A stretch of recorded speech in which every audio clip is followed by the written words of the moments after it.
As this final report makes clear, we in Kenova believe there is a compelling ethical case for the UK Government to derogate from the NCND policy regarding the agent Stakeknife's identity. It is in the public interest that Stakeknife is named.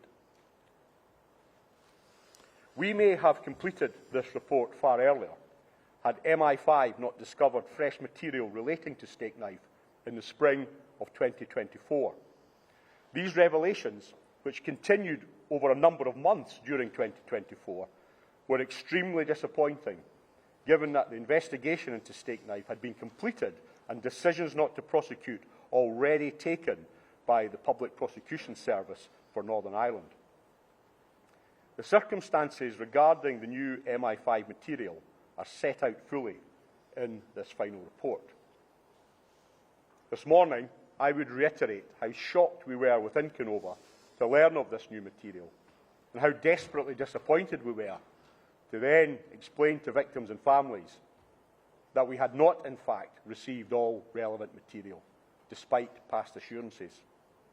The new material revealed that MI5 had greater and earlier knowledge of Stakeknife than we had previously been told. PPSNI, the Public Prosecution Service, had a view that the material would not have altered prosecution decisions, although investigative opportunities were undoubtedly lost as a consequence of MI5's late disclosure of relevant material.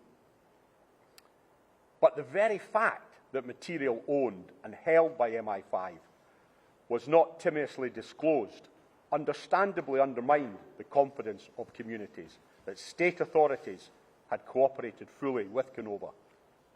The Director-General of MI5 shared this concern, and he therefore committed resources to establish and disclose all the material it held. But notwithstanding the Director-General recognising the issue, it was a significant failure on the part of MI5.